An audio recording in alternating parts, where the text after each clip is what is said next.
Welcome back. Chris Rose. Sometimes. Bill Cosby. Oh, William. William. What if he just rebranded? Philium. To Billy. To Billiam. Billiam. Billiam Crosby. Billiam. How much money you got? 1 billion.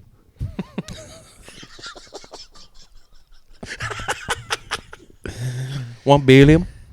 What's it cost? 1 billion, 2 billion, 3 billion, you tell me. For a Juan?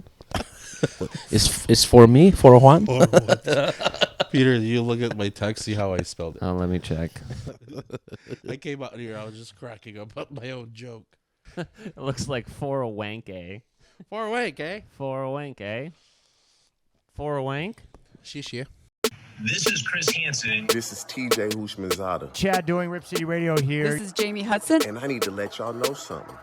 You're listening to... You're listening to. And you're listening to It just makes This just makes sense. It Just Makes Sense. Woo! Way better than Chris Hansen. Seriously. I want to get involved in the rigging of Fat Bear Week. In relationship to Fallout Boy. Oh, Fallout Boy. People are... Oh, Jesus. Oh, my God. I'm sorry. Yeah, Oh, we got it. cut that. Like, someone should hire you to be a protester. For Bill's dead weight. They're not getting you off that They court. look at me and I'm like, I fucking dare you. That's what I'm I saying. dare you. I mean, There's no like, tractor. There's nothing that can... They gotta be forklift certified. Oh, I can't be a Cowboys fan because of this moral high ground that you are on. Bite me. Eat me. Bite me. Eat me. I mean, gosh. I'm so sorry to everyone that we just did that to. Everything I just said before that, I just made that shit up. Small enough and dumb enough. Small enough, dumb enough. That's what we want. That is It Just Makes Sense. Guess who's back? Guess who's back? Rascal Flatts. Guess who's back? There we go. Guess who's back? Guess who's back? I'm back, Ba-da-da. bitch. Bap, bap, bap. Everyone shut the fuck up. I got an hour-long segment. It's just gonna be me. Juan Miguel, welcome back. Hey, thanks.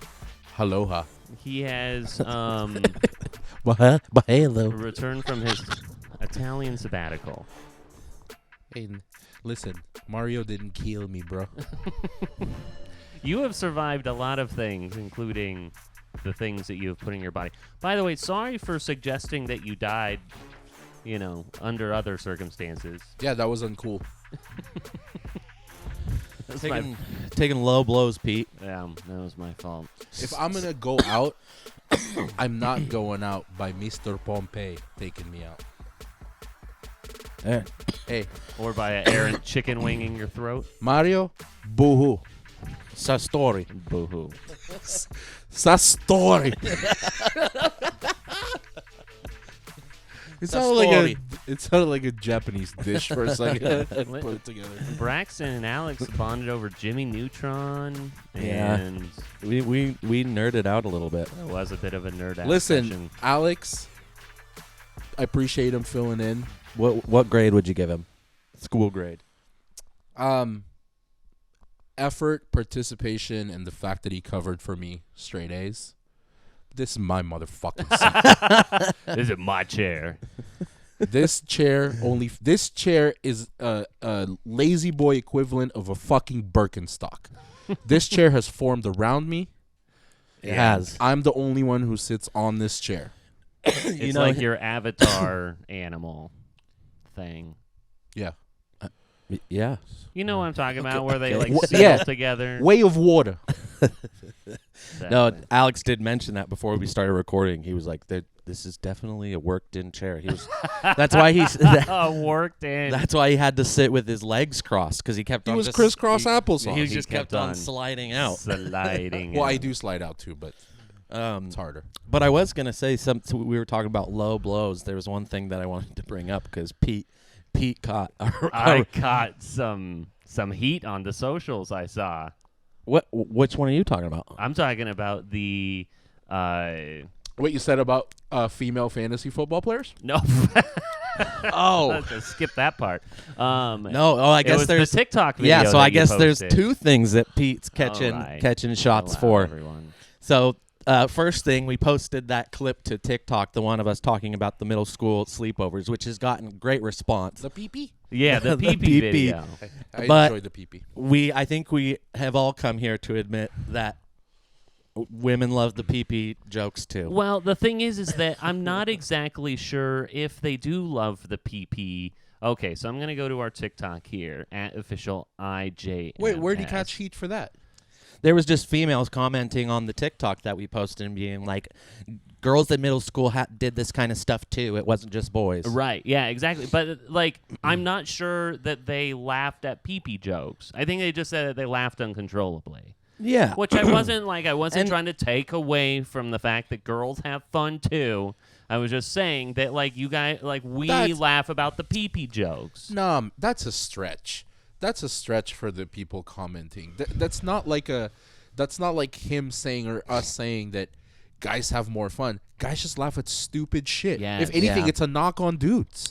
Well, and What it most was. of the girls that I talked to, because I asked, Jara and Ashley didn't laugh at it. I Really? did. most of the girls that I talked to said, yeah, we would do stuff like that all the time. Right. So if that's the case, then we're wrong. Whatever. I'm saying that we're half right and they're half right. They're mostly wrong. Is that Yikes! You're not handling this well. I'm not. No, because I was thinking about this more. Is that yes, girls will also laugh uncontrollably at sleepovers, but it's not over pee-pee I stuff. think all you right? have to tread lightly with your words right now. I won't do Because that. if you don't, girls will give you PP's male exclusive. the All pee-pee right? is me. our female listeners might give you a shoulder boo boo. Shout out Alex. You might catch a boo boo. A boo boo. Either way. And we might say boo You hoo. might fuck around and find out you get a boo boo. So yeah, so I caught some flack on the TikTok Yeah, that was one. for the PP. But Austin, A-Town, good friend of the program and friend of ours, he sent the picture of us all at the Chargers-Browns game from 2 years ago. Sure. And he said, why are you fuckers so tall? I said, we're blessed. And he said, I can't believe I willingly posted this shit. And I said, you look great. Look at those calves. And he says, much better than bitch-ass Peter is all I have to say. Bitch-ass Peter? What did I do? And I said, truer words have never been spoken. That is an errant shot. Why? And he goes, you best tell Peter I love him after the cheap shot he just right. caught.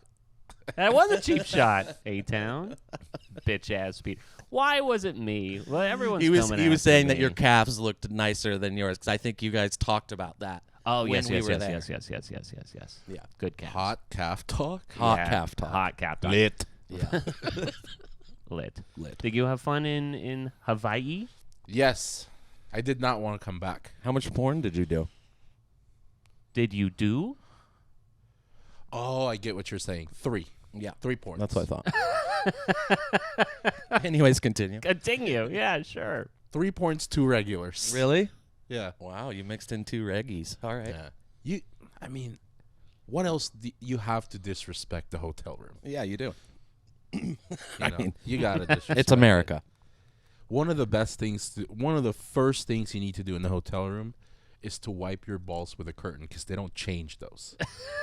So think about that next time that you want is- some sunlight. That is right up there with you pissing in vases. Yeah. Right up there. Right up But there. yeah, we had a great time. It was Maui was great. We were at a resort where we feel like we didn't belong there.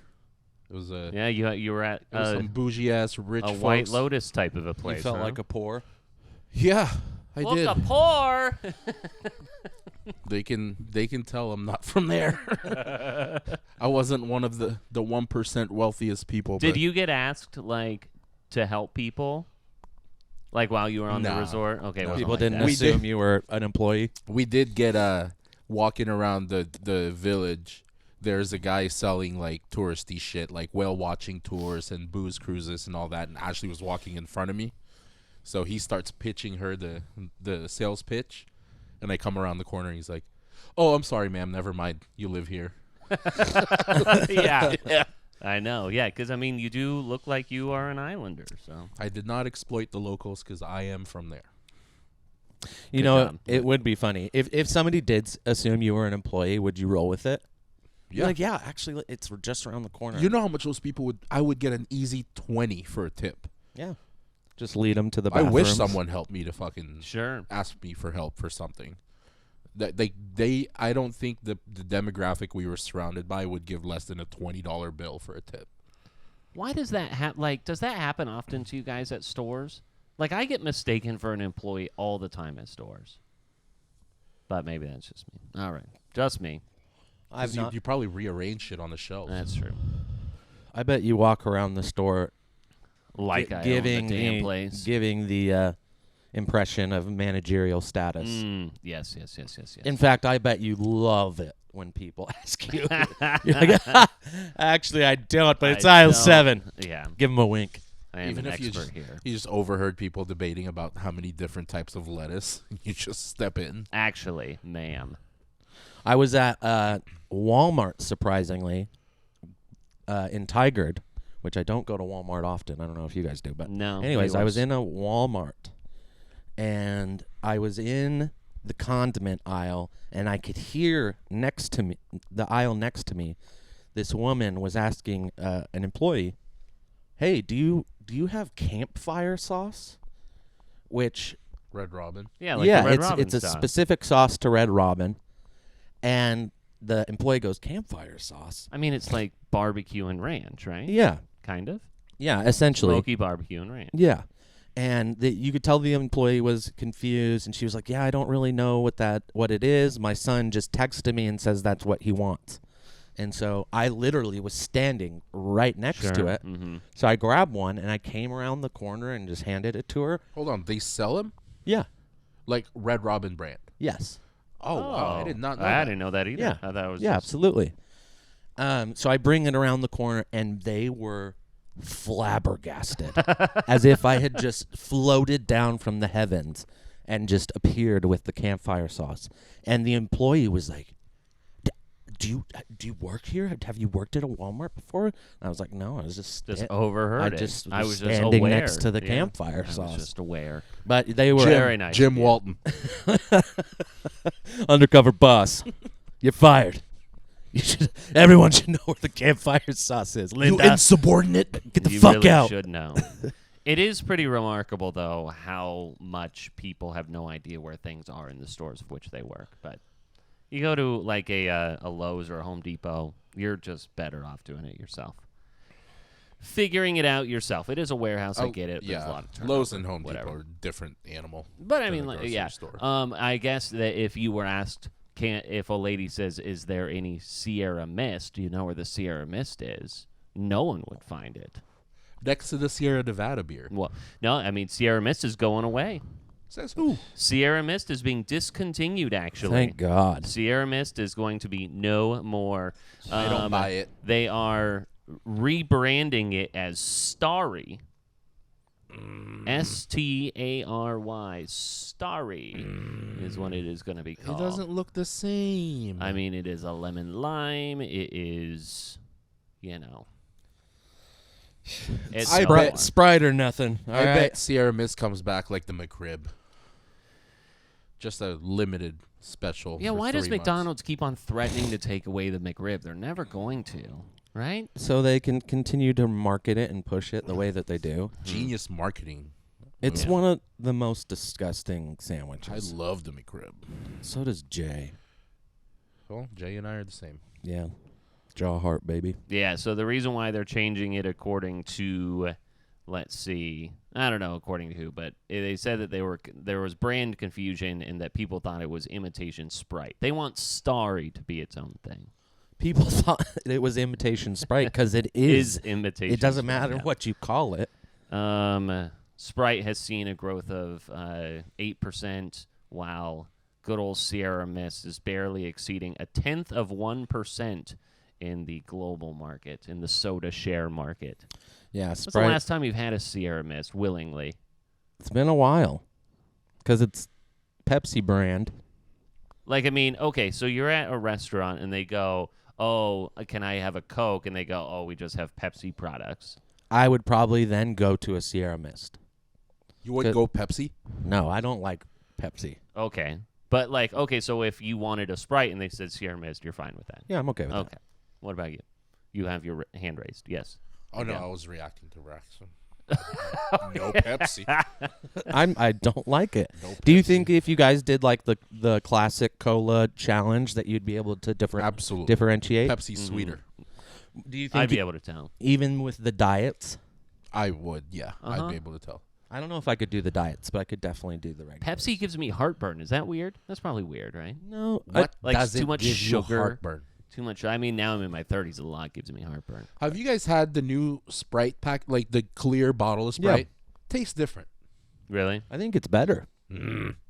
No? Jesus Christ. You've been off for a week. I expected more words. That was not. Use your words, Juan. the Use your growls were words. not planned. Even that scared me. Man, growls. I think it. I like the green. I like the classic green bottle. All right. I don't want to see what's in there. It's just clear, clear. bubbly liquid. Yeah. You don't know that. Yeah, Well, now we do. we sure do. And Hot soda talk. hot soda talk. Lit. I went today to Benihana, our lovely hibachi grill here. Mr. Hana. Mr. Hana. Benny? And How's he doing? I had the most confusing experience there today. Tell us about When it, Peter. you go to Benihana, you know Do tell. a number of things. Number one, it's not cheap. And number two, it's not fast.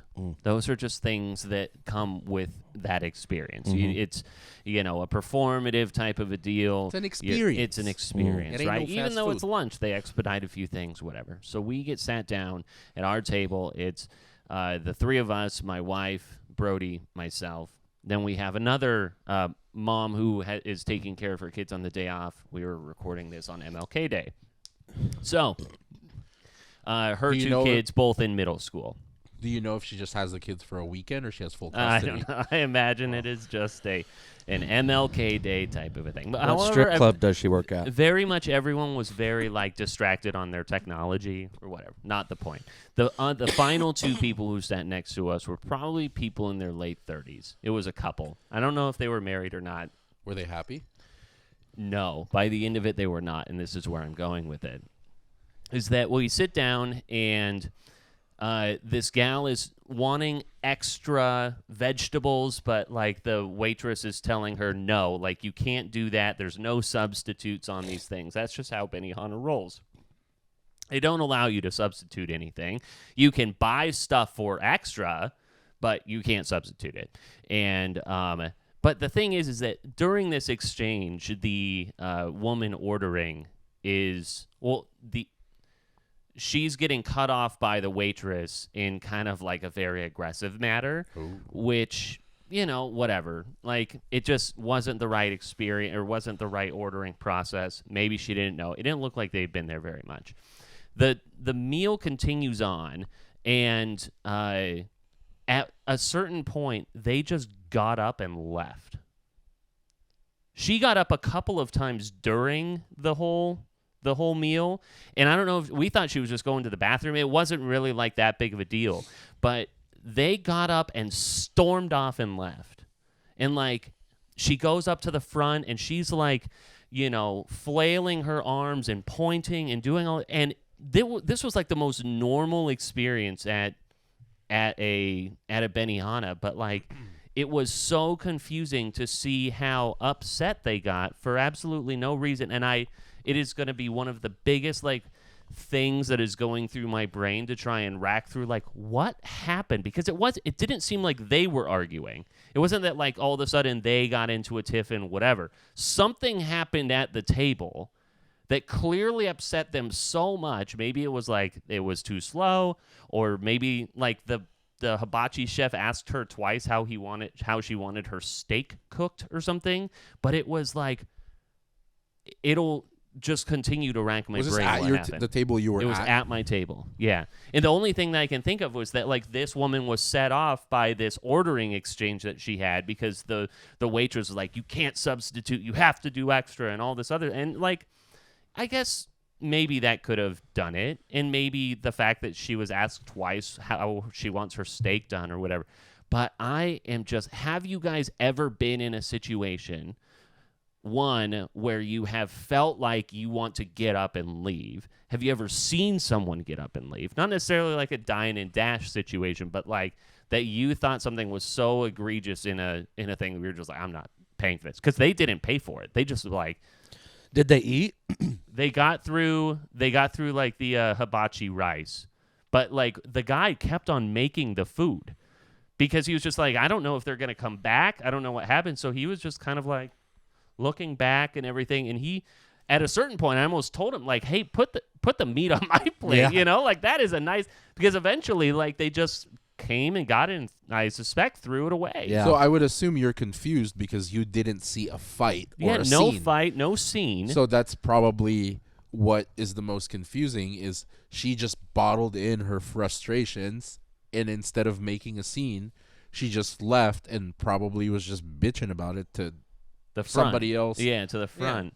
And And she's eventually probably her husband probably. Yeah. yeah, and Yelp. And yeah. Oh, I bet she went online and just Oh, you know left what? all the That's reviews. a good point. I'm gonna keep on looking for the Yelps because she seems like at this point a person who would go on to BBB, Yelp, Yelp, and definitely leave the Google review, leave that Yelp review. She's gonna start it with, She might answer if that I question. could give this place 0 stars, I would. She would. She's probably reviewed everything. And there's gonna be at least 7 to 10 words in there that are in all caps. Oh yeah. Yeah, definitely, and not even the words that you would expect. Horrible. All caps. Horrible experience. Exclamation point. But have you exclamation guys gotten to a point where you have, point. Where I wanted to leave? yeah, and Not for food, bro. not for, or that like you've gotten things comped or something like that? I've had 2 different experiences with pizza delivery where it was just like taking forever, and there was 2 different times where I was like calling the store and I'm like, hey, this is really taking long, like what the hell is going on? And I'll never forget one of them. The guy shows up like an hour and a half after I order this, and in my order it was like a 3 topping or whatever, and I said, hey, I want 2 toppings on the pizza and I want the jalapenos on the side. So the 3rd topping on the side. And he gets to my house and he says, hey, by the way, jalapenos on the side is an extra charge. So you're going to have to put that into the tip for us. Oh, gosh. Into the tip for Yeah. you. Wow. And I was like, okay, sure. So I take the receipt, give him no tip, and I sign it. I had already accepted I'm going to just pay for this pizza. And so I'm kind of waiting for him to hand me the pizza, and he's waiting for me to give him the receipt. And I'm like, can I have my pizza? And he was like, I need to see the receipt. And I was like, I signed the receipt. You need to just give me the pizza. He's like, well, I'm not going to give you the jalapenos if you didn't work it into the tip. A pizza delivery guy was fronting on you like that? Yes. And so I straight up grab the pizza. He grips down even harder. And we're literally having a tug of war at the door. This is incredible. With the fucking pizza. And I had like my hand on the door with the receipt, and I was like letting go to like grab my second hand because he had 2 hands on it. And as soon as he saw that, he ripped the pizza out of my hands and just started running to his car, hopped in his car, drove away. That is that's baffling. Yes. So I call. I'm livid at this point. I call the Domino's, and I'm like, It's a Domino's? Yes. It's not even like a Yes. like a Yes. little niche. no mom and Pizzicato. pop trying to No. get that extra Yeah. tip. This is just some fucking stupid-ass kid wwho wanted an extra $2.50. $2, yeah. So I call, and I'm like, what the fuck? I was pissed. I was blowing up on him. I was, what the fuck is this? Like, how can, and they're like, okay, please, give us some time. Let me talk to the driver, see what's going on, blah, blah, blah, blah, blah. I call back, and their response is, well, yeah, when you put ingredients on the side, you do have to pay the extra $2.50 for it. And I was like, that's what we got out of this? Is that was the yes, lesson learned? the $2.50, and then they tried to turn it on me. They were like, the driver is saying that you tried to assault him. What? And I'm like, what? Is this a young kid? Yes. And I was fairly young at this time. This is before I worked at Benchcraft. So, yeah. I mean, it was such a fucked up situation. And at that point, I'm like, whatever, fuck you guys. And I hang up, and that was kind of the end of it. Domino's was trying to be Domino's that night, weren't Yeah, they? yeah, they were. Domino's. I don't think I don't get myself, like, not necessarily that. Like, I feel like I would do the same thing if not punch that dude right in the chin. But I don't like making a scene, and I don't really like to do anything that's, like, inconvenient. So if I like, get something that I don't like, I either just leave it alone, unless I have to be in a very specific mood to, like, make it into something. And honestly, for me growing up, sorry to do this, Jay, but my stepdad was one of those guys. He was the asshole at fucking Taco Bell when he asked for extra tomatoes on his $1 crunchy taco. He would take it up to the register to this poor, minimum wage worker and be like, there's 4 tomatoes on this.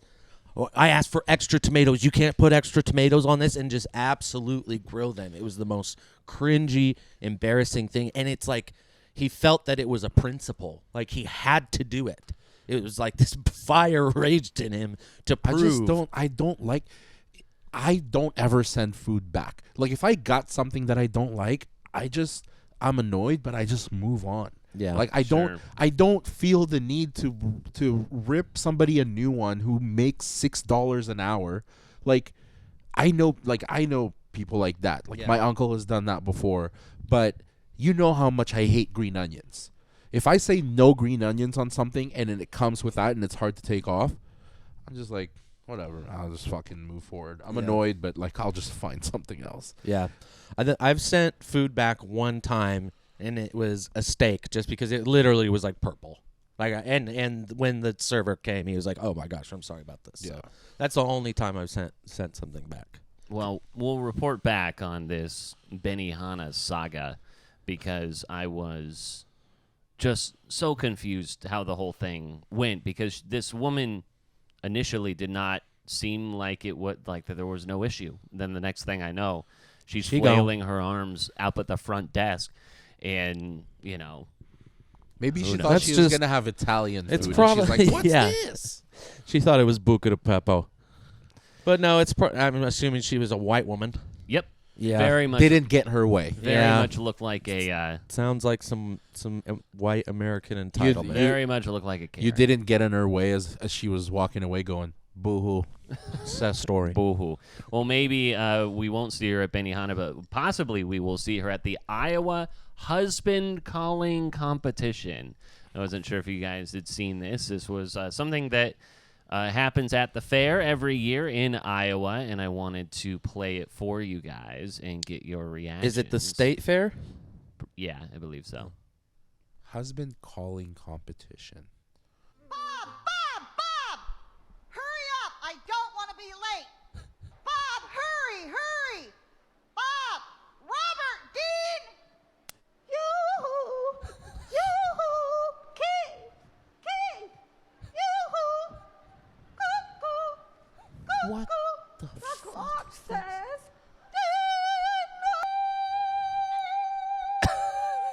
Daryl! Can you hear me? You get yourself in here right now! Come on! You know you're going to be late again, and you know that I want to get there on time. Roy! Roy! And she was your winner.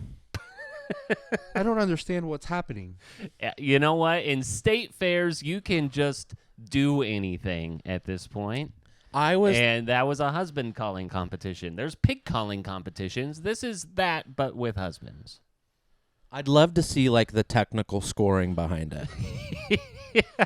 Let me see if I Appearance. can find Octave change. 9 points. husband calling competition. Presentation. Iowa scoring. I will say though that we have some friends, or I have some friends that are from Iowa. Jacob Green, and all the folks that I met through him. And it sounds like Iowa fairs, county fairs, state fairs are incredible. I can imagine that that's the type of state that takes county and state fairs very seriously. Okay, so Dawn Menier of Des Moines took home first place this year. What the fuck did she win? So not on, what do you think that the first Half off of the place Cracker Barrel. prize is? So you get a ribbon, you get the blue ribbon. Apple pie. The first prize was $5. God damn it. It probably wasn't even $5. It was a $5 gift certificate to like the local diner. Probably. I, in the immediate, cannot find the husband calling contest rules. Probably because there's some collusion. You know what I mean? They Quite try to. possibly. They probably had They don't put Braxton out- as the commissioner. They don't put out the scoring system because Don's got an inside.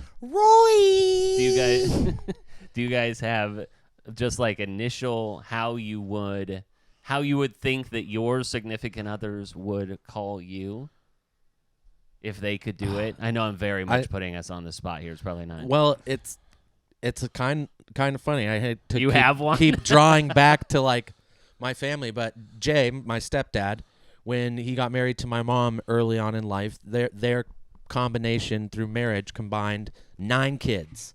So there was many of us, from teenage to like elementary school years. All right. And so we often would go to a store or go travel or whatever, and it was hard sometimes in public spaces that one person would drift away or you're far away from one another. So we had a family noise, a calling noise Sure. that we would use. And I know it probably makes sense, but it's lasted. So now my like brothers do it with their kids, and when I hear it, it Visceral reaction. it's like PTSD. This is like so cringy, but they do. That's the sound. And like the surprising, sound of more like a gun being cocked, or No. a like 2 spritz from a Lysol can. okay.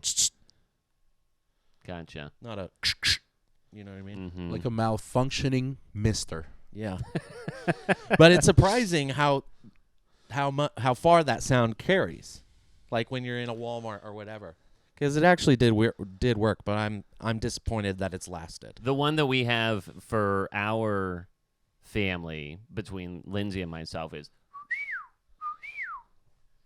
So just the most common bird call of all Bird time. yeah, call. but it's like a spit, but no one does that. Yeah, like, yeah, out yeah, in- yeah. into a store. Yeah, I get it. so. Wheezy. Yeah, we're I- not purring at each other. I would say normally I would make fun of that, but since we're on the subject of family calls, mine is very close to Braxton's. Is it? Really? Yeah, because my the way the family dynamic was, my grandpa on my mom's side he was like the one that you couldn't. He's not the typical grandpa that you guys would understand. Like the grandpa's Not like typical grandpa vibes. yeah, grandpa's like the one that kids are going to. It's like, oh, I Yeah. can't wait to go to grandpa and grandma's house. Comforting. My grandpa's like the one that was scary. Yeah. He's not the one you have conversations with. Yeah, you don't trifle He was- with. In his office watching laser disc movies, like full blast, and just chain smoking cigarettes. Might as well. And his door's always cracked open, so when he needs something, he would go psst. Ah. Ooh. I hate that. Yeah. And whoever's nearest, whoever could hear it, you better go running in there and Yeah. make sure you find out We're what gonna he have to needs. like dial that down on the. There you Yeah, that was piercing. go. Yeah. I do see like the logical nature of that. Not this. No offense to Don, but Miguel, Braxton, you know I want to be on top. Roy. But like if you again, like you go to Vegas with your family and it's like, oh shit, I don't know where my kid is. It makes sense to have something that you can both recognize that, hey, we're close to each other. We can find one another. But I don't think I'm going to bring the old along with me. Yeah, you think you'll leave that one. This has been on the sheet for a while, and it's talking about like the greatest icebreaker known to man. I haven't really brought it around yet, but I saw this and I was like... I feel a bad joke coming. No, it says, my dad's current icebreaker is saying, you look like you ball to every male under 30. I want to make it fun. I want to make fun of it, but he's batting 1,000 with it. You think that's a good icebreaker? Hey, bro, you look like you ball. Wait, I mean, it like is from one guy to A another dude guy. to a dude, yeah. I don't need an icebreaker for another dude. I don't. I mean, sometimes it's difficult for men to make friends. I can get what they're saying. I swear to you, if someone walked up to me trying to make friends and goes, "You look like you ball," look like you ball. like, dude, you go fuck yourself. You But, walk like, away. You found but the like, one where it doesn't if you work. did it All right. like in a joking manner, like funny, if somebody came up to me and was like, "Bro, you look like you ball," While I'd you're just be like, at a hometown "Thanks, buffet. dude. Thank you, dude."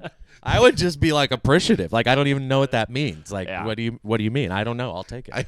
I will hope It to leaves them God. guessing, I hope to opinion. God that the first time I get that comment from a stranger is outside of a buffet after I just finished 17 plates. He goes, "You look like you ball." I'm like,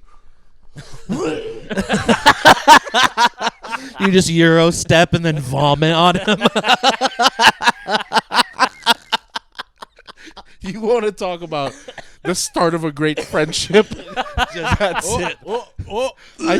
I tried a James Harden my way, but I had way too much honey chicken in there.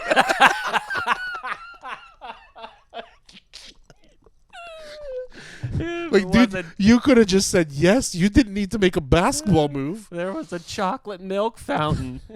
You saw I never even sat in my seat. You know, a good look icebreaker, like you you could go up ball. to somebody and you say, "Hey, you hear about this, egg shortage, this, inflation on eggs. It's getting pretty crazy. You see anything about that?" No, I haven't. What's going on? Yeah, with man, it's no yolk. God damn it. it? No yolk. I don't like consciously think of them as icebreakers, but now that I think about it, you know what's been my icebreaker for a long time? Would you rather's? My would you rathers. Yeah. Sure. To a Yeah. complete stranger. Like, I have asked a complete stranger at a bar, like a random would you rather. I know we've talked about this would you rather, but did I ever tell you the story of one of the first time I met all of Jara's friends, and we went to Henry's Tavern? Oh, the Remember that overpriced Henry, R.I.P. Yeah. Yeah, with the gorgonzola fries and the ice $6 bar. PBRs. Yeah. Yeah, great place. Anyways, we went there for I think it was Kick it while it's down. we went there. I think it was like for Naoko's birthday, and this is again one of the first times I ever met any of these folks, and I thought just the same as you, Miguel. I thought, hey, what a great icebreaker. I could, ask this group of people a would you rather. And during that time, Barstool was doing a lot of those like Ask the Internet promotional videos. And one of them was, would you rather come out of your mouth or come a gallon every time you come? Yeah. And so I decided that was a good time to ask that question to all of her friends. And the first time you met him? And their faces were like, they were baffled. And Jara was so embarrassed. so She's embarrassed. like, I don't know him. And I will never forget, she went home and she was like, I know that kind of stuff is funny with your friends, but I would really prefer if you didn't do that kind of stuff Hey, with my Braxton, friends. this is me now formally asking, can I give a speech at your wedding? Because I feel like that would be a tremendous icebreaker No. for the group. No. Yeah. Yeah, that's why I'm letting my friends, if any of my friends want to do speeches, they can do that at the rehearsal dinner. we're not going to be giving Peter, mics out during we're the wedding. just so lowbrow. I know. Oh, goodness. I know. We'll be at a country club. But it was funny. Just a couple weeks ago, that group of friends all got together, and Mark, one of her friends, was like, "Do you remember that would you rather you asked us at Henry's that one time?" He's like, "I think about that all the time." Yeah. Well, does he think about it, meaning he still has an answer? Does he have an answer? I think most people said, "Come out of your mouth." Do you think the reaction you got is because of her friend group's dynamic or because of your delivery? I think it was the place and time. I think the fact that you're just meeting this guy, and they are a very close-knit group. They hardly knew who I was. I hardly knew who they were. Like, that's a pretty... Like, if I were to ask that question now with her friend group, I think they would just take it in stride and think it's funny and whatever. It wouldn't be weird. But if you can imagine, like, if we had a close girlfriend or whatever, a female friend, and she brings... Actually, this is a bad example for our group of friends because we'd be like, yes. Yeah, I mean, we've scared people off. It can go one of two ways. Like, But it's probably more their dynamic to answer your question. Yeah. Because my delivery is always on point. Is it? Yeah, dude. No yoke. No yoke. God damn. Was I there on that one? Yeah. You hit Yes, that, I Pete. was. You hit that. Thank you. Peter. Thank you. It only took 105 episodes Oh, I for think we're like for good timing. 108. Well, you would think that it would be good timing Yeah, for dummy. the Los Angeles Chargers to find their way to Yeah, a what do you? playoff victory. I'm waiting for this because every time something good happens with the Chargers and Herbie, you cannot wait to ask me. So, what do you think of him now? Yeah. So let's talk. Let's dive into this.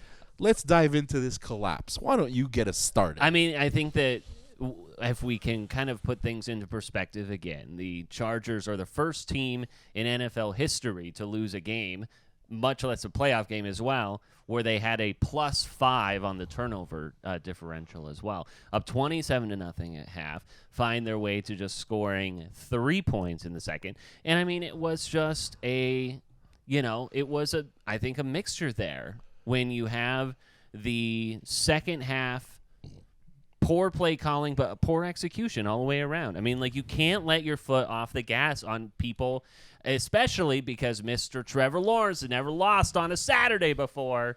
Apparently, that was the stat. Hey, I mean, in high school and college and NFL. I feel like the Chargers are going to get a lot of heat during this discussion, but I love what's happening to Trevor Lawrence. And I love Doug Peterson's effect on him and how he's turned that around. I didn't want – he was one of the two players that's come in the last 3 years. I didn't want them to go in the bad situation and then, like, disappear from the league. It was Trevor Lawrence and Jalen Hurts. Like, I was like, these guys are skilled. If you put them in the right situation, they will thrive. And Urban was that close to killing Trevor Lawrence. Yeah. And if it was somebody else, if it wasn't Doug Peterson, it could have been Trevor Lawrence's last stint in the league. I think it was just Doug Peterson is a fucking blessing to that team. Yeah. No, and him and Trevor Lawrence. I mean, gosh, when it didn't look so good for Trevor Lawrence there in the first half, I mean, especially with all the turnovers that he had, they definitely redeemed themselves.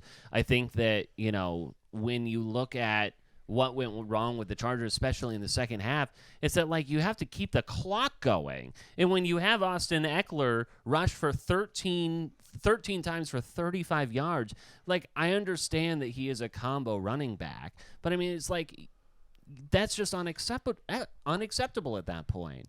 And, that it's, I don't know if it'll cost Brandon Staley his job because it seems like that he has the support in the locker room, but they should find their way because, like, at this point, you're inching.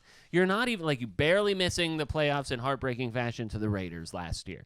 Then you're in this, you should have won, and then a colossal meltdown mixed with the Week 18 where you don't have Mike Williams. You could have had Mike Williams in that game. I don't know if it probably maybe should have been the difference. I don't know. But, I mean, like, who do you blame? At this point, I think that you have to blame the top there in the coaching staff. Joe Lombardi.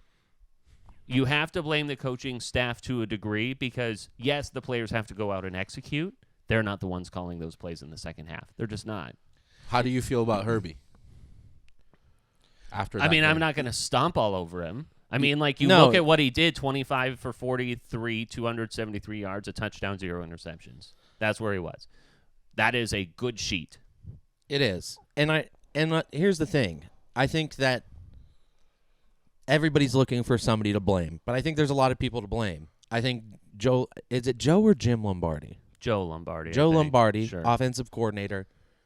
As soon as they were up 27-0 and we're going into that second half, it was very obvious that they were playing not to lose. Like, it was a very, very safe and secure, like, hey, let's just not fuck this up, which we have seen hundreds of times in the NFL. You can't do that. That's a great way to make sure you lose. You have to continue forward, step on the throat, step over them, continue to dominate. That's the only way you're going to be able to win these games, especially in the playoffs, especially against a talented quarterback, especially a Doug Peterson type of coach who's going to play until the final whistle. He's not going to lay down. So, honestly, all credit to the Jaguars. I think they're going to be a fun team to watch going forward.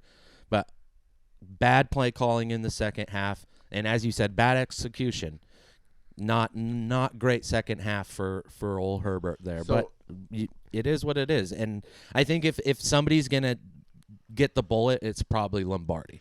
So, Yeah, something has to happen. I'm not a after that. Brandon Staley fan at all. I think he's the one that's going to kill Herbert, if anything. Mm-hmm. So, he's the head coach. He's never been good with time management. He's never been good with situational football. I definitely blame him.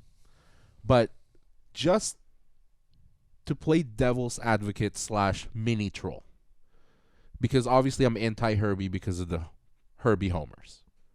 Okay? If you were playing not to lose, you're up 27-0 at half, wouldn't you just keep handing the ball off and run the clock? That's what I'm saying. Yeah, you have to run So, the ball yes. the whole time. Because you're wanting to burn time. Correct.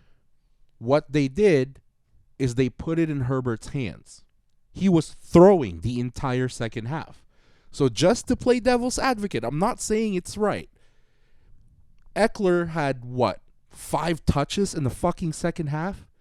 It was on Herbert's hands, and he didn't execute. It was in his hands. The second half, they were throwing. And they shouldn't have been Yeah, throwing. and That's the thing. you're Like, absolutely he's right. executing what's happening. You're absolutely right. He did not play well in that second half. But those plays are not the plays that should be called. And I think when you're in that position and you're running these plays as a quarterback, you feel like, oh, I need to be safe and secure. There's no point in me trying to air out down the field. Like, let's just try to work in these dinks and dunks. And when you're in that mindset as a quarterback and not looking at the full field and all the options, it's going to obviously affect your decision making. So again, I think there's fault all over the place. I think Justin Herbert did not play well in that second half. But again, those are terrible play calls. He shouldn't be in that position at all. How much do we put on what we've mentioned before with Herbert's personality as a leader and as the face of that team, as the guy who has been anointed right there with the Mahomes and the Burrows? I mean, yeah, you can even say Joe Burrow now, Josh Allen and all that. How much of his quiet, not rah-rah personality could have turned that around, where he said to the coaching staff, what the fuck are we doing? I'm not running this. I am giving it to Eckler. That he could just audible out of it. That he could have done a Peyton Manning and goes, I'm not doing this because I'm winning this fucking game. Like, you, at that point, like, you're Justin Herbert. You're the face of the you have fucking to be able to Chargers. check out of it. I hear that. Well, and I do agree with you there. I think that when you have that leadership mentality and you're willing to be that rah-rah guy who speaks, and Trevor Lawrence is a great example. He's not necessarily like the biggest rah-rah guy or like the most like hyped dude, but he says what he needs to say. He gets in the huddles and gives the speech when needed, and he plays well. And I think that when you are not willing to do that or even try it, even if you're not great at it, Right. to at least not say, hey, I'm willing to step up and put myself in that vulnerable position because I love you guys. I'm going to lead you guys. Yeah, I don't think that like Herbert is like a guy who checks out of plays very often. Yeah. I mean, and go and execute the thing. I trust the guy, and maybe he should look at that and use this as a lesson. Be like, no, like I'm checking out of every single time. Yeah. You know, like my goodness. And I think when you have that type of person who's willing to do those leadership things, I think that's what gives you that extra level of trust. That, hey, if they do check out of this, or if we just say, hey, this 2-minute offense is up to you, let us know if you need assistance or advice type thing. Sure. Like what you would do with a Tom Brady and Aaron Rodgers, a Peyton Manning, or a Patrick Mahomes, or any of those guys that you mentioned. I don't think that extra level of trust is there, and I think that you're right. It is possibly due to this, lack of willingness to be or take on those leadership. you I also- just feel like responsibilities. rah-rah isn't always like like Tim Tebow at halftime. Yeah. Like rah-rah means that you could step up and say, this is not going to get us to our goal. Like, we need to not be throwing Right. 30-yard middle routes. We need to hand the ball off to Austin Eckler because he averages over 5 yards a fucking carry. We're up 20. We're up by almost 4 touchdowns. Yeah. Here. Here's an interesting question for you. When you say, when you think about whose team is the Chargers, whose team is it?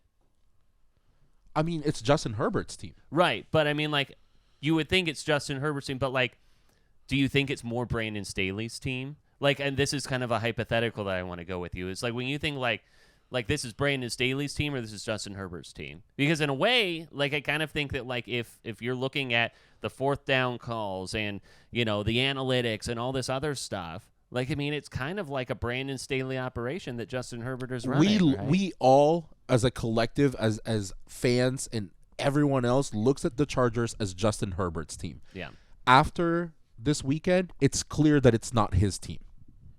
So yeah, I agree. It's fucking Staley, and he needs to go. Well, and I think that's a good team is organized that way. Like we're not talking about Sean McDermott, we're talking about Josh Allen.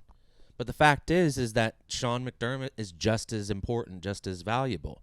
And I think that's a well-run team, well-run organization, is that you want your quarterback or your big-time player to be the face, to be the one that gets the praise. That's kind of the you also have burden you bear. You also have to like make the field goal from the 22. Yeah. You also have to not slam your helmet down because you're frustrated at the officials, that sets you up to have a 2-point conversion and everything. You're like you as a leader of the team in Nick Bosa, Joey Bosa, which Bosa it is, whatever. The Bosa. Yeah, Joey. the Bosa is The one that's not as good as Nick.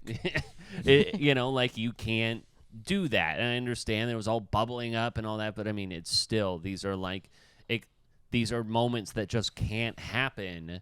And I don't know, like, is it, whose responsibility is that on at that point?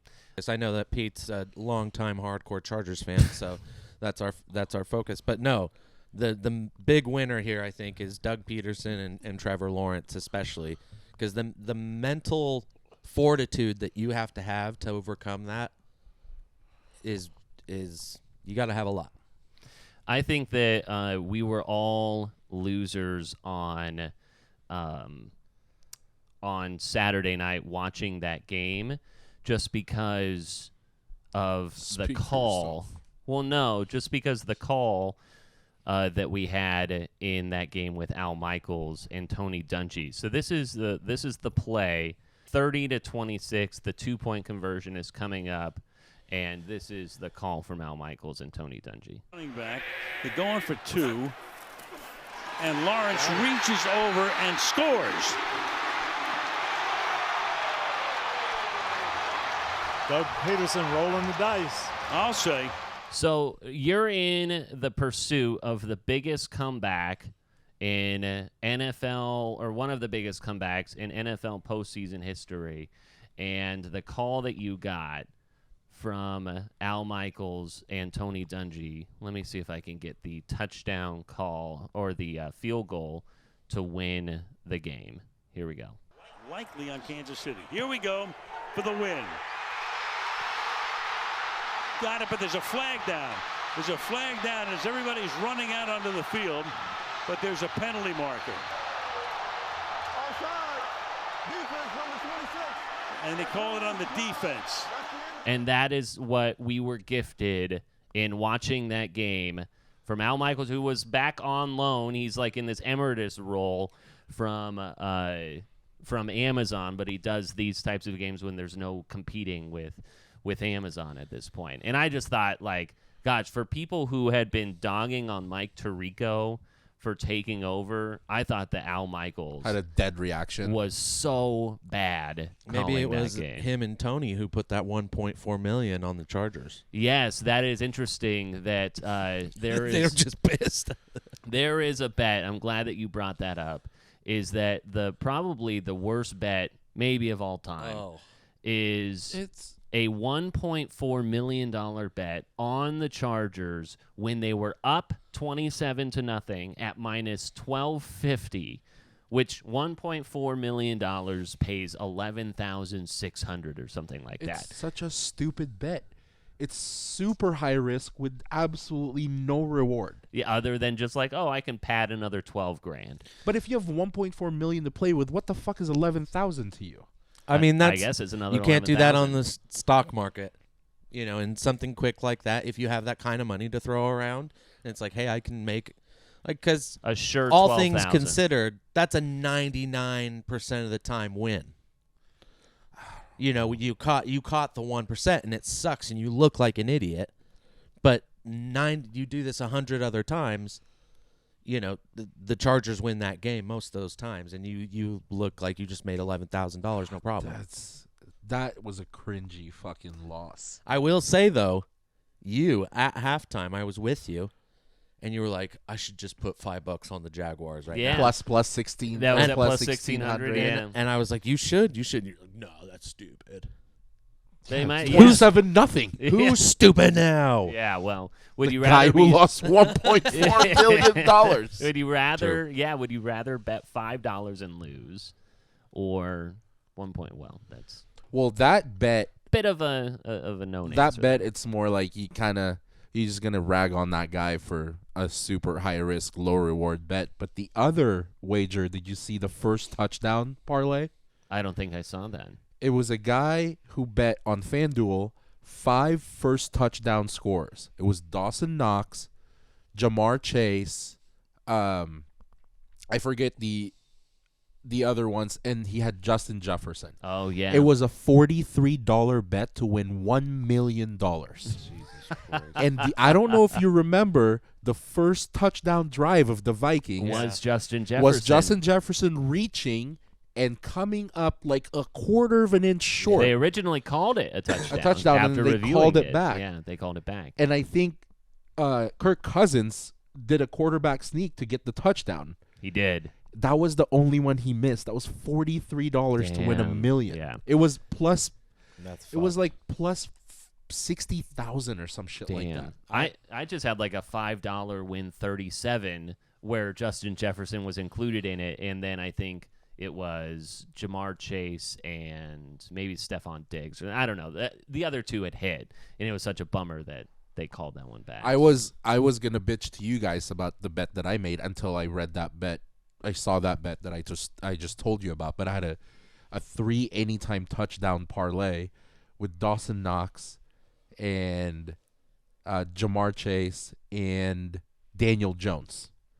And Daniel Jones scored a touchdown, but there was a hold. Ah, yes. They called it back, and Saquon got the touchdown. That was a free bet to pay $263. Damn. And then I saw that guy. I'm like, I don't feel so bad. I had 2 same game parlays that were pretty good odds, and I had $20 on each of them.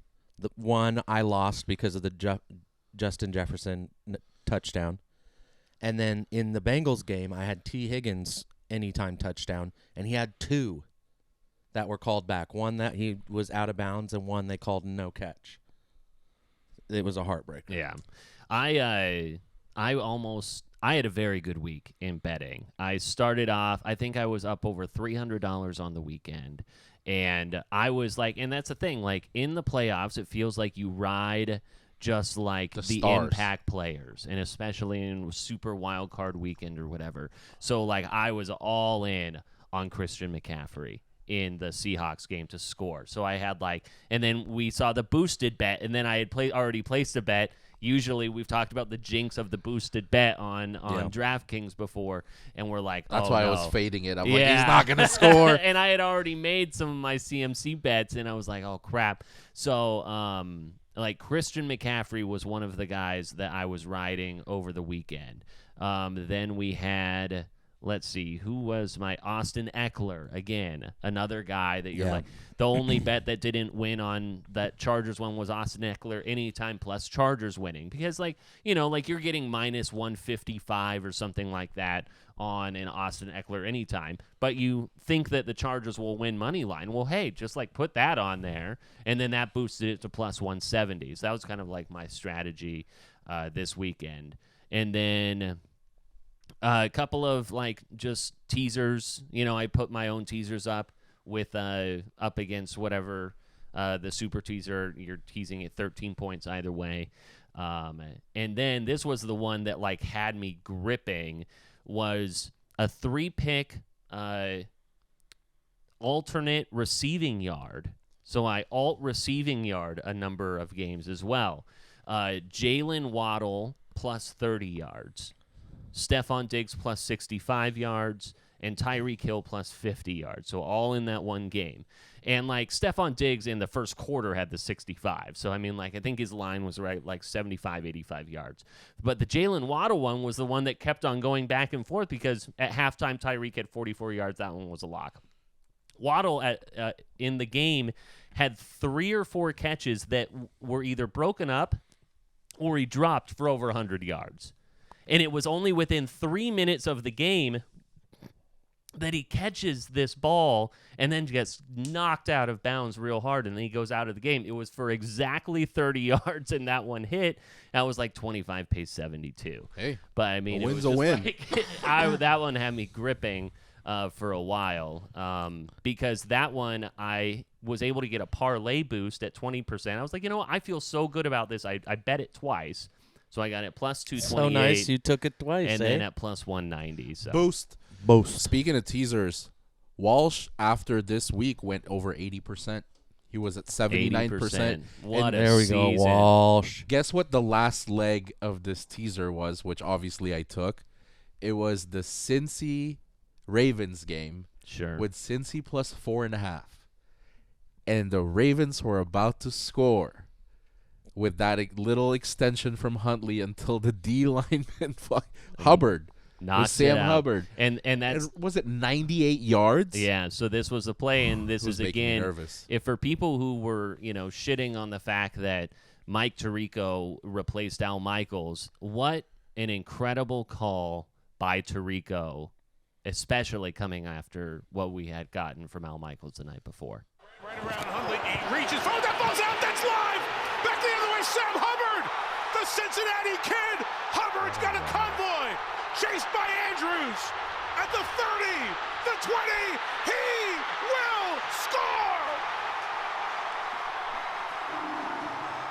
An incredible play and an incredible call. Yeah. Not Tirico had that dialed No, from that was the great. top. And so, I'm a big Mike Tirico fan. I know that he gets shit on a lot, but that was... Who shits on him?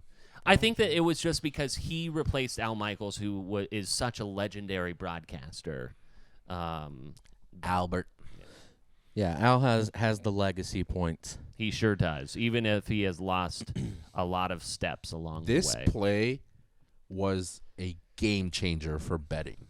Oh, absolutely. The number of people that had Cincy, I think there were more than 50% of the book had Cincy minus 2.5 or minus 3.5.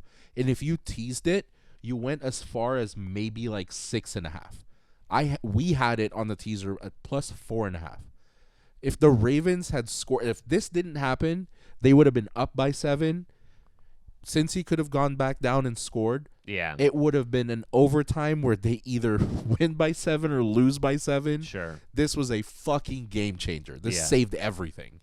Yeah, I mean, I almost did an in-game bet at Cincinnati minus 3.5 at plus 100, and then this happened, and then I should have taken it, obviously, but you can't. The biggest I was feeling good about the $300 I had won, so I didn't want to like squirrel away like $10 or $20 and then feel like I had. The biggest killer was the Bills because they played like fucking dog shit. Well, not in the first quarter or the first half. I mean, Yeah. that was like, the first quarter. They were like up 17-0, and then it was just a slog the rest of the way. Yeah, the fact that the Dolphins were able to tie that game essentially going into halftime was very impressive. I would say the Bills are definitely the team I'm most concerned about after the first round. The thing is, didn't instill a lot of confidence. The people, the fans have built, and I'm not like he's really fucking talented. You have put Josh Allen up in this pedestal, and if you watch the last 5 or 6 games, he has been fucking careless. Josh Allen has been careless. The fact that he's throwing picks left and right, and even that little scuffle that he was in, it's like you gotta get your head right.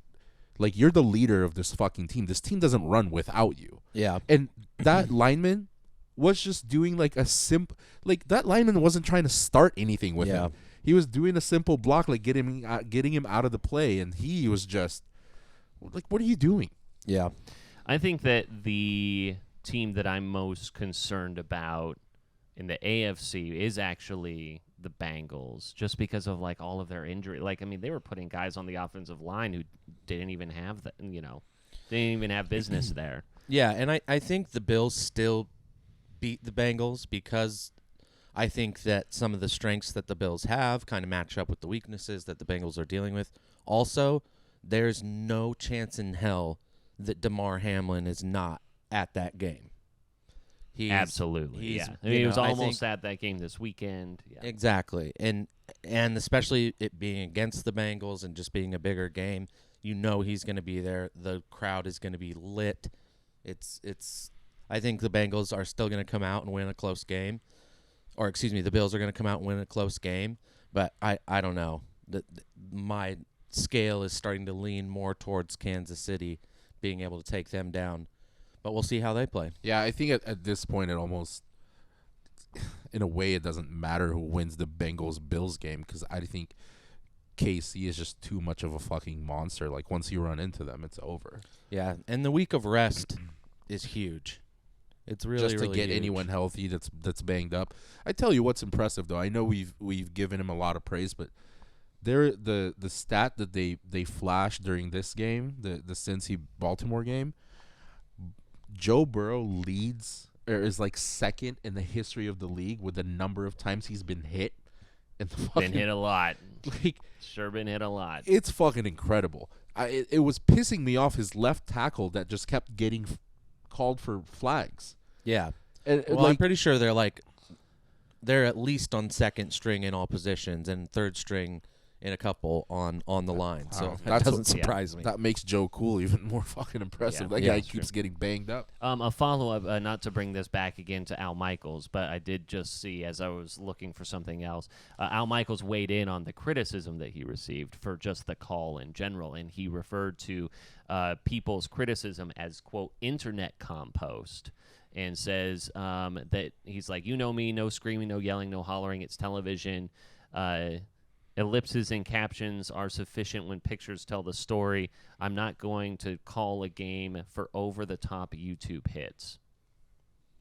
Okay. Well, it was bad. It was still bad. And I do get, letting the crowd, like letting, them get their moment to hear the roar. But you got to give something. He was late on the call in general. He was talking about the Chiefs when the kick was up. Yeah. I mean, it was just like, what are you doing, man? Okay, so back to so we were talking about the Bills. We're kind of all over the place at this point, but I want to go back to the Bills and Dolphins game because as anyone knows, it is Braxton when it comes to hitting a vape pen. And And you vape, bro? And on the sidelines, there was this video that had surfaced of Mike McDaniel calling a play, and then right there at the last second, it very much. He didn't look like he was blowing into his hands for warmth. It looked like he was sucking something in. Oh yeah, he was ripping a vape. And he's a known smoker. He seems like he's just he is the thing that of kept circulating online weeds. is like he looks like a kid whose dad left for a trip and left him in charge.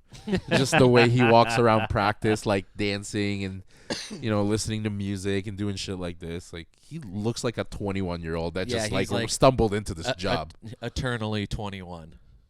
It's but pretty I funny. mean, I'm sure that's kind of part of his appeal, though. But that's cool. Just ripping clouds. Nothing wrong with that. Why not? And it was like really cold outside, so like it's just like nobody knows. No one was going to be able to tell, but I think that you know what, he timed this, or at least he thought he timed this really well, because at that point he's like, okay, they're about to snap the ball. There is no way there is a camera on me, because like right as they pulled away, that there was the snap, right? So I mean, I think that he had even tried to time it so that no one was going to see it. Props to the he camera knows that guy. there was a camera on there or on him all the time. Props The to real that question is, was it nicotine or THC? Sure, I know at that point. Either way, That's is a he's a banned THC substance. guy. It is a substance that shouldn't be allowed. Highmark Stadium or whatever the hell their stadium is called. Listen, if the players can fucking get roided up, let them vape. Back to the Bengals and Ravens game. Back to you, bub. Lamar Jackson does not travel to Cincinnati for that playoff game. He wasn't going to play in general, but there was all this back and forth about whether or not he was going to be healthy, and then he posts on Twitter and on his socials about exactly what is happening and the sprain that is in his knee, and puts like kind of a lot of distraction, or at least on the outside. Apparently it didn't seem like there was a lot of like inner locker room turmoil happening, but either way, optics is that it seemed like Lamar Jackson should have been there with that team. I wonder, one, do you agree with that? And two, will he be on the Ravens at the start of next season? I don't know the answer to the second question, but I don't think it fucking matters whether he was there or not. I think he had a bigger problem to address. And again, I don't agree with a lot of his takes, but I don't know if you saw RG3's post today about the knee. It's like, because people were telling him, like Sean Payton was on TV saying, just put a brace on it. Or no, it was Mike Vick who said, like, go put a brace on it and just play. Yeah, and that's exactly like RG3 posted a play that he was in where he was wearing a brace, because that's exactly what people told him. Yeah. Hey, just play through it. Put a brace on it. And his knee went the other direction. And still. his knee fucking snapped, and his career is over. And he's like, Lamar is doing the right thing, what's best for himself. He's still young. He was the fucking MVP. And I agree with him. Like, this is for the longevity of your fucking career. I agree. But I also think traveling with the team is much different than putting a brace on it and playing. I think traveling with the team and showing support and being there for your brothers and your teammates that you all worked very hard to get to this point. I do think that you got to do that. Even if you're disputing with, the management possibly about your contract or whatever it may be, it's still not a great look to whatever team that wants to pursue you in the future, that your leadership ends at some point if the money's not there. But do you think that that's how everyone's looking at it? Like, he doesn't support his team, or he's a bad teammate because he didn't travel? I don't think. I think on the outside, yes. I think that players are like, well, he wasn't going to play, so why would he come? But I mean, like, he's the face of your team. He's your guy. Does he not want to be distracted? I don't know. Okay, brotherhood wise, yeah, I agree with you. It would have been cool to see him there. Maybe it would have helped, but they played a great fucking game. Yeah, it didn't affect their play. Tyler Huntley played his ass off. And how do you feel about J.K. Dobbins' comment? He said, he won. He would have said we would have won if Lamar was there. We would have won if, like, do you view that more of a positive? Like, we would have won if Lamar was there. Or I if Lamar was playing, not was there. Right, yeah. Or do you think that's more of like a knock on Huntley and everyone else he was playing he with? was mad that he wasn't getting the I think he was mad that he wasn't getting the ball. Like, he wasn't getting handed off. I think that, like, the Lamar thing was an extra little – I think the crux of his thing was, like, I didn't get the ball enough. And that was his problem. And I don't think this is a knock on Huntley because obviously Huntley, like you said, played incredibly and put them in a position to maybe win this game. However, he's right.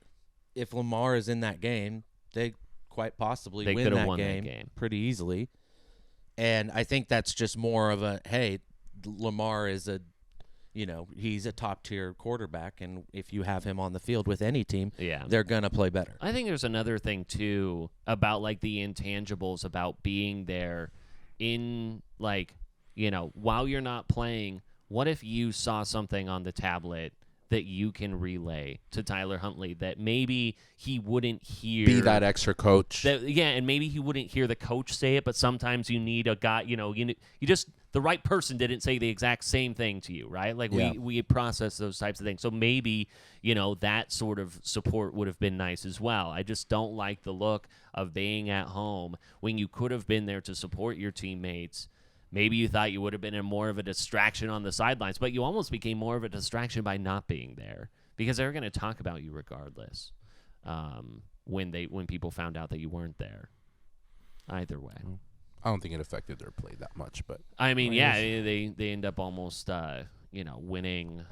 This game is literally a difference of Sam Hubbard running that 98-yard touchdown. That was the one difference. So on Monday Night Football, we see the Cowboys just dismantle Tom Brady and the Bucs. They will be playing this upcoming weekend against the 49ers. And lose. So, and that's kind of a question I have. So 49ers played on Saturday. 49ers played on Saturday during the day. 49ers will once again play at home. They won't be traveling. And the Cowboys went, to the East Coast, played on Monday night.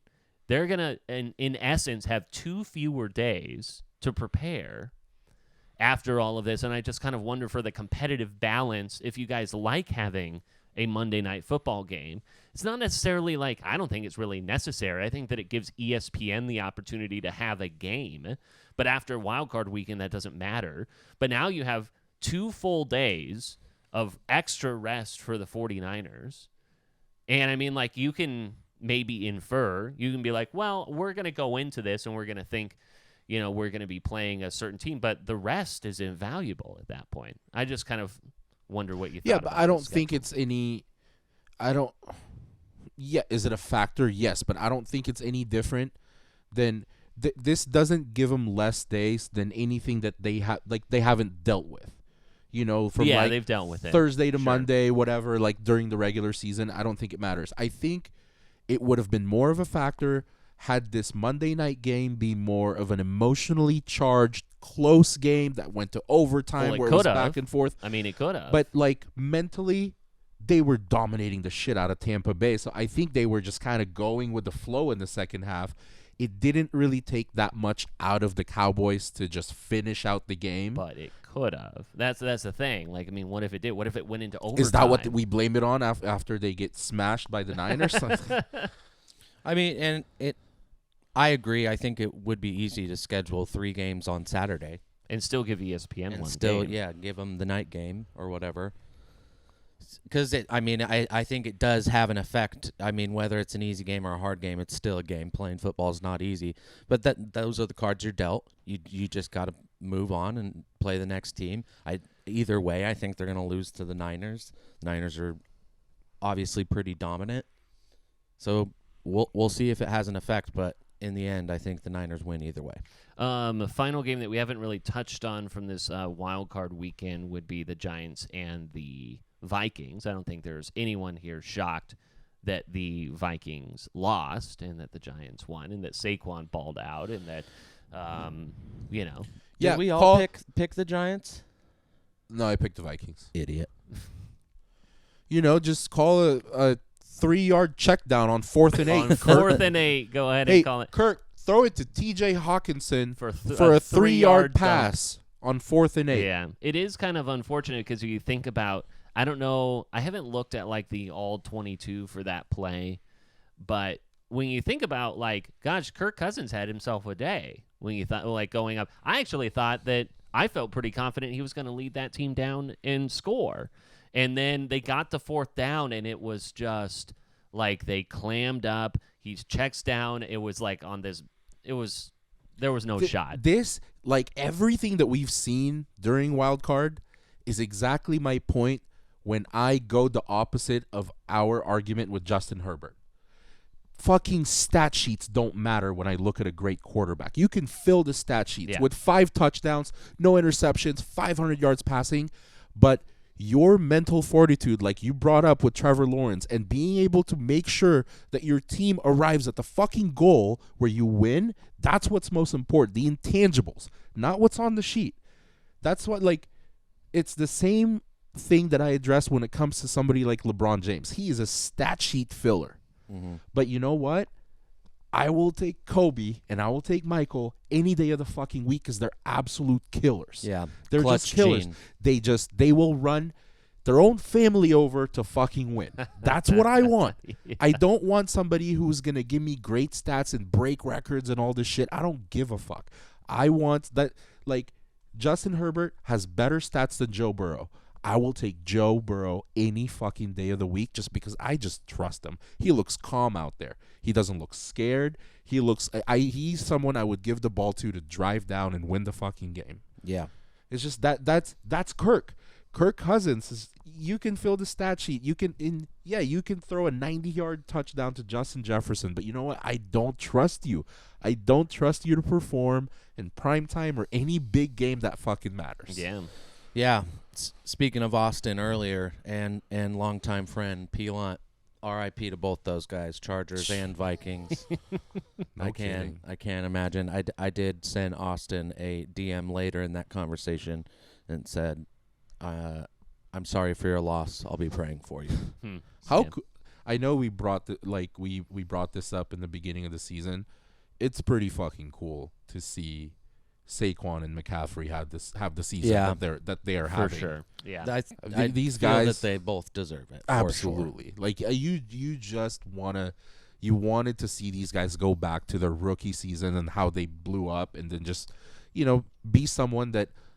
And obviously, this is a good sign of it, where you're looking at fantasy and you're like, oh, they're 7th down. Like, remember last year, no one wanted to take Saquon. Mm-hmm. No one wanted to take McCaffrey, and now they're back to their old selves. Now they're back to dominating again. Yeah. It's cool to see. 2 touchdowns for Saquon. But how about Danny Dimes with a couple of touchdowns that he threw, 301 yards, and then rushed for 78 Danny Dimes play college ball, huh? yards.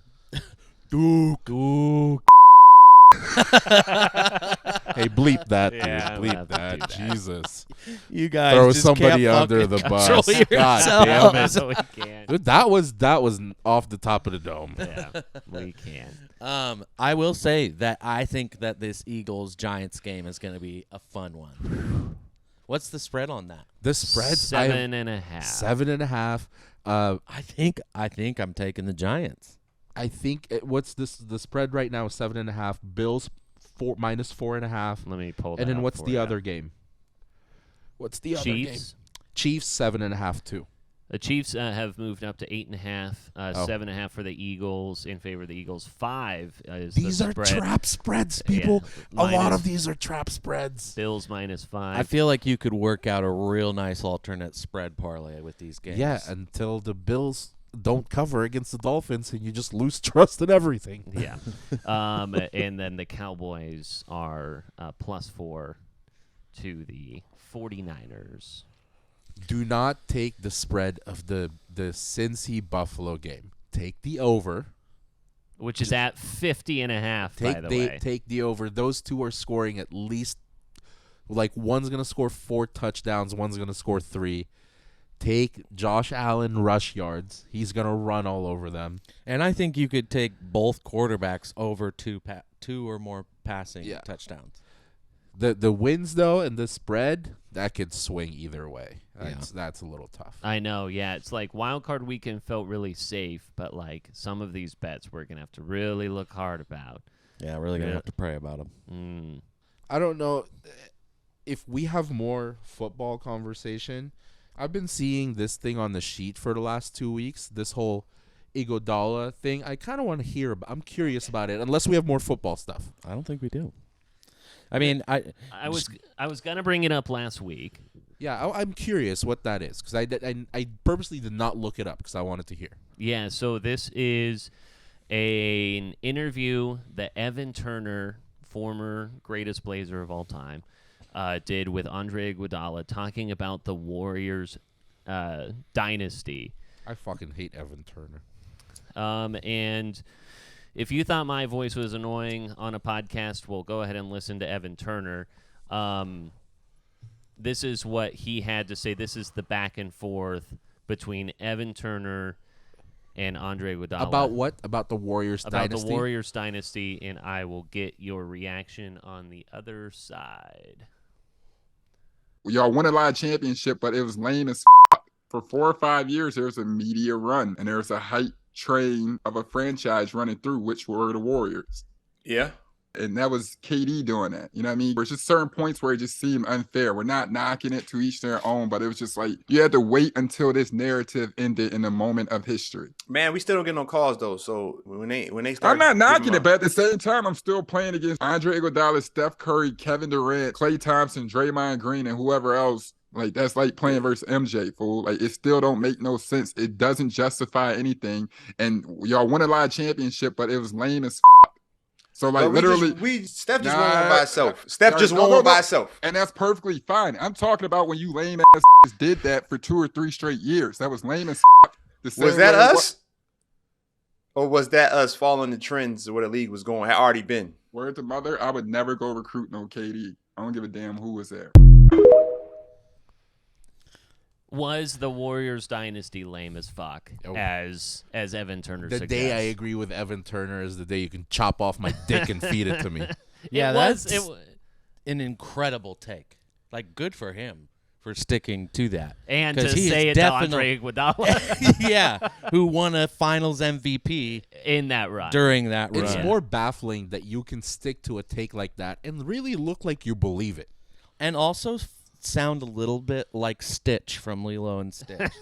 What was in his mouth? Well, that was lame as fuck. That was lame as fuck. But honestly, I can't stand people who it's like the no disrespect, but I'm going to disrespect you. Yeah. Well, I'm not knocking it, but it's lame as fuck. Like, how many times did you say that? Honestly, credit to Andre Iguodala for just being like, cool okay, I'll hear this out, because it's like, that's a ridiculous take. Yeah, I mean, that's just a ridiculous take. I think that it's like, what do they say? Like, don't hate the player, hate the game type of. Yeah, and it's like it's essentially being like going through the Michael Jordan years and being like, that was lame. Right. That was just like are we thinking that was the just a Bulls run was lame? media push? This is all to get Nike and Jordan. And, what does he mean by a media trend or a media push? Like, explain that in more detail. What are you trying to say? A good media run. I mean, like that they were. I mean, the media trend went with the fact that they were so dominant. I think that they kind of that it kind of came hand in hand. That they kind of were, initially already put on this pedestal. They were already accepted as these champions. They were anointed in dynasty as the champion. They were before that it would happen, and so that they would kind of get the benefit of the doubt. Trying to take away from the fact that it's like, no, this is one of the greatest teams, if not arguably the greatest team that year that they got the best record.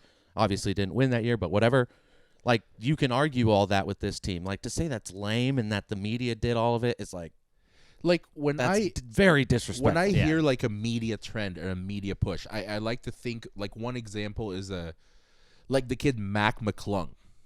You know what I'm talking about? Mm-hmm. So it's like media pushes him to be like this great dunker, but he didn't really live up to it. Mm-hmm. That you can call kind of lame as fuck, but there's no reason to. It's not like he's getting in the way of anything. When you call what the Warriors have done in the last 7-8 years a media trend, it doesn't fucking matter who puts them on what pedestal. They still needed to play 82 regular season games 28 playoff games and win a fucking championship. They still did all those things, no matter what you label them. Yeah. I mean, I think I get what...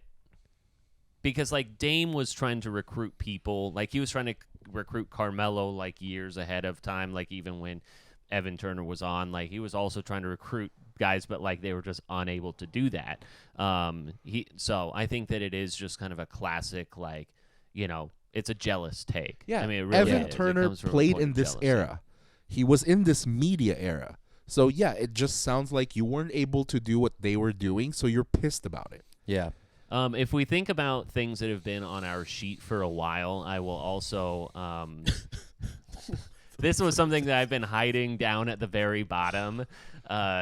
But I thought let's just toss this one in Let's real just quick. throw this one in because it's pretty funny, actually. All right. Is this interview that Justin Herbert is doing with ESPN Deportes after a win on Christmas or Christmas Eve, whichever game that they played on.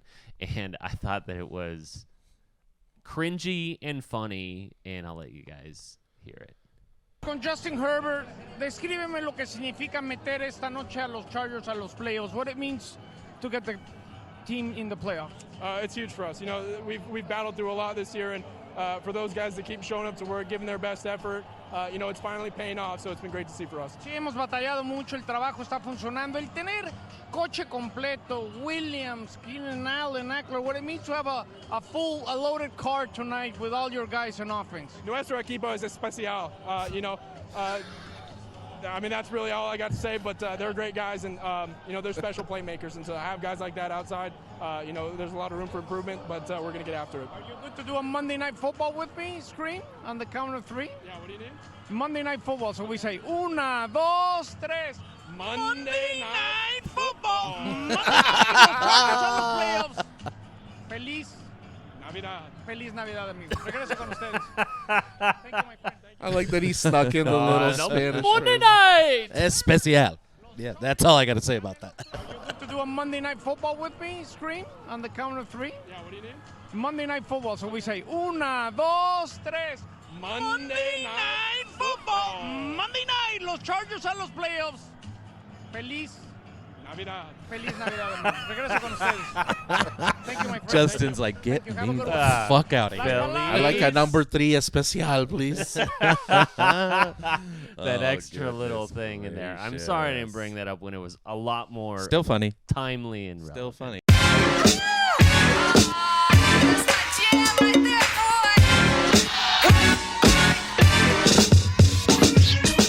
Listen, as we conclude tonight's episode, for those who have gotten all the way to the end, and maybe it's something I'll go ahead and I'll even bring it up next week as well. Is we were doing some kind of we were looking at the analytics of this podcast and everything. We are listened to, boys, in 19 different countries in the world. Pretty awesome. 19. I need to figure out a different way to say lit. and like from just the absolute bottom of our hearts, whoever is out there listening to us, thank you so much. Absolutely. Especially to you, whoever you are in Frankfurt, Germany. I love you, whoever you are. Contact us. Who has downloaded literally every single one of our podcasts.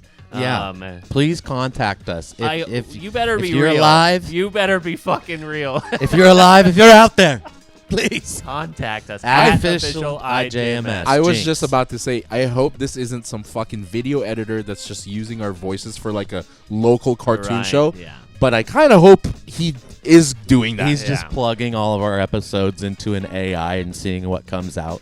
I'd love to see that, honestly. Yeah, what would whatever it look you're like? doing, we're okay with it. But like I've asked, and this is not to knock the fucking pod, but like I've asked multiple times, even on the live show, I'm like, who the fuck's listening to us? Yeah. But now we're in 19 countries. Listen to it, Yeah. 19 countries. The That's pretty weird. UK, Slovakia, Switzerland, Germany, U.S. obviously, and the we are global.